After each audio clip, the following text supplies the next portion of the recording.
On this show, every day, well, Monday to Thursday, I talk about startups, founders, funding, scale, growth, and exits. Okay, so yesterday we talked about the holy grail, as I call it, of startup success, and that is product market fit. Now, one of the key components of the product market fit is, of course, your target market, your target audience. Because if you don't have your ICP nailed down, then the rest of the journey is going to be terrible, right? Because there's not going to be a product market fit. And the ICP, the target audience, one of the most critical things is understanding their journey. And that is today's topic, understanding and mapping your customer journey, right? So, customer journey. What is customer journey? You probably already know. So, I'm just going to go through it and try and work out some strategies for that, right? So, we'll dive deep into the world of customer journey, mapping and explore how to optimize touch points, enhance customer experiences, and drive the growth of your startup. First, you need to define your customer personas. And I keep saying this every time. If you haven't already done it, right now, you need to go and do this after, of course, this episode, right? After watching this, go back. I've done episodes in the past on how to create customer personas, how to use archetypes and things like that, right? So let's touch upon that again here. Define your customer personas. Identify your target audience segments. Look, target audience is not just a single homogeneous kind of demographic, right? It's more nuanced than that. It's you need to segment your target audience into different types of customer personas, avatars, based on the psychographics. And imagine almost like concentric circles, like a bullseye, right? So you got the core audience at the center. Then you have another circle beyond that of another set of audience, and then you have another, and so on, right? So you need to pay attention to that. Create detailed personas for each segment. So you got the core segment at the center of the bullseye. Those are the absolute core. And then the second one, third one, tertiary segments. And for each segment, you need to create detailed personas. And this is name and age and this. You need to know this person inside out. What are their worldviews? What do they care about? What do they like? What do they dislike? And all that. Use demographic, psychographic, and behavioral information, right? Not just with reference to your product or service or the problem you're trying to solve. That is important, but also in their lives. How do they behave? Because that gives you the kind this by using their behavioral analysis and building the customer persona, your messaging, your marketing, your brand story, the whole framework becomes easy and accurate. Okay, so map out customer touch points. So, what is a customer journey, right? Identify every interaction point between your startup and customers. Notice I said every interaction point between your startup and customers. I didn't say your service or your product. No, because and here, startup is a brand, right? So your brand and your customers, everything. The reason is a lot of founders, a lot of startups, a lot of brands just map out that funnel that they have, and then the customers come into the funnel, and then they probably buy, and that's it, right? No, but your customers, your audience, come into contact with your startup and your brand in much more than just the selling process, right? And if you just focus on the selling process, that's why you sell less because people are not waking up in the morning to and then with the intention of, hey, I want to buy from your startup or from your brand, right? They don't do that. Okay, include pre-purchase, purchase, and post-purchase touch points. So this includes, of course, the awareness stage, and a customer journey has different phases and stages, right? So it's pre-purchase, purchase, and post-purchase. 3 big buckets, and each one has different phases, of course. Use customer interviews, surveys, and analytical data to discover touch points. Okay, This is not that easy, right? Interviews is not easy, but that's why I always say build a community even before you got your MVP out there, right? Or you got funded. Because when you build a community, you can then reach out into your community and say, guys, there's a survey here or an interview. Would you like to come on an interview or answer these questions in return for, I don't know, early access or whatever, right? Then you get. But if you haven't built your community, where are you going to get these data from, right? Surveys, and where are you going to get them from? Okay, understand customer goals and pain points, right? Identify goals and pain points at each stage of the customer journey. In the brand awareness stage, that means they don't know anything about your brand or your startup. In fact, they don't know that they got a problem, right? Or maybe they do know that they got a problem, but they don't know that there's a solution for that problem. And of course, that solution is, what you're offering. So at that stage, what are the goals? What's the mindset of your audience? Because they don't know about you. They don't even know that you have a solution, and they don't know. But look, your audience is made up of people at different stages of this journey. So you got people who don't even know that they have a problem. You got people who know that they have a problem, but that there is a solution for it. You got people that know they have a problem, know that solutions exist out there, but they don't know that you are offering one of the solutions. And then, of course, you got people who know that they have a problem, that there's solutions out there, there are many brands out there offering solutions, and your brand offers a solution and the best solution. So all these different stages of the journey, people are, if you don't understand this, if you don't map this out, if you don't figure this out, you would be what? You'd be targeting one single stage, which is that people who already know about your brand and your solution, they're ready to buy. You're just trying to convince them to buy. You're leaving money on the table. What about the rest of these people, right? Okay, you get this, right? Understand the emotions and motivations driving your customers. Because if you understand the emotions, if you understand the motivations, not just related to your product, but in general, it then makes it easy to figure out in terms of your product and service. And then you can craft your message, you can craft your product, you can craft your marketing around that. Use customer feedback and data to pinpoint areas for improvement. So once you're doing this and you got a handle on this whole customer journey, then use feedback and data to say, okay, where can we improve this? So the awareness stage, we are looking at people who who know that they have a problem, but don't know a solution. We are just writing these blog posts. Are they really working, right? Find out people who have converted into your customers and say, what made you, what was the compelling thing in terms of our entire brand messaging that you found compelling, so on and so forth. Okay, optimize the customer experience at each touch point. Use collected data to enhance the customer experience. Now, customer experience should be it's a thread that is at the core of the entire customer journey, right? You're always thinking, how can I enhance my customer's experience? And experience is not just about buying, which is a critical part, of course, and most people just focus on that. Not just the sales process, but the whole ecology, right, of your brand.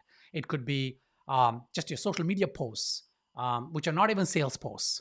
In fact, you should have an 80-20 rule, right?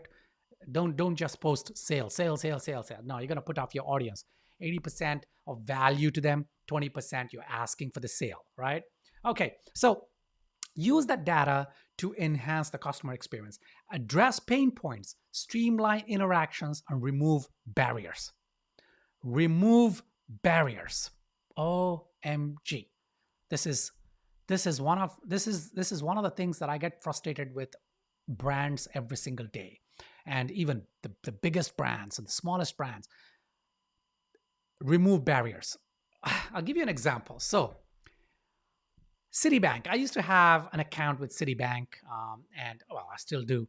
And I haven't used that Citibank account for years and years. So I got a couple of emails from them saying they're going to close my account, and so on. I was like, okay. And then someone calls me from Citibank the other day, and they said, okay, uh, it's time to close your account. There is just the two accounts, and they had like very little, like I don't know, a few dollars or a few cents, and one was another account. But anyway, what do you want to do? I said, you know what? Uh, they said, could you want to transfer that to another account, to your account with another bank? And I said, no, forget it. It's a very small amount. Just write it off. Okay, they went through the process. They authenticated me, of course, date of birth and all these things. And at the end, they said, okay, we're going to close the account, and then we're going to send you a letter that indicates that we've closed your account. Could you confirm your address? So I said, don't you have that on the account? Yes, but can you confirm it? I said, okay, I'll give you two pieces of the address, the zip code and the first line. And like, can you confirm the city? I'm like, listen, I've already given you two pieces of this address, right? I'm sure you're looking at the screen, you're looking at my account, and you should know what city that is. Oh, no, but you need to confirm it. Okay, so I'm assuming banks have legal requirement that, but it's a stupid requirement. It is, it's just crazy. It's a barrier, and I got really frustrated. And I said, you know what? Listen, I'm not trying to be difficult here, but you got to fix this. This is a broken system. I've given you two critical pieces of my address. A third piece, you can actually Google this. In fact, instead of wasting my time and your time, you could just quickly Google this and you will know what it is. If I give you a zip code, you will know what city that is. No, but sir, you need to confirm it. Otherwise, we will not close your account. I'm like, okay, you know what? Now I'm angry. Don't close my account. I didn't ask to close the account. You wanted to close my account. You sent me. You called me. I didn't call you to close my account. So don't close it. I don't care. And because then we can't close your account and we can't send you the letter. I'm like, don't close my account. Don't send me the letter. But anyway, I'm just ranting. But Citibank, if you are watching this, they wouldn't be watching this, of course. But I'm telling you, these are barriers. And look, you could have your own legal requirement, whatever it is, and I appreciate it. But listen to the interaction, right? So remove barriers. Experiment with new tactics to drive engagement and conversions. Yeah, okay. So if you understand the customer journey and you pay attention to it and you document it and you have a framework, and for each of the stages of the customer journey, you have a message framework and blocks, story blocks, and all these things, right? Then you get the power to come up with new tactics and drive engagement and conversions, because you're thinking, how can I fine tune just this stage? Because for this stage where, okay, the audience now, they know they have a problem. They know there's solutions out there. They know a few different brands are offering a solution.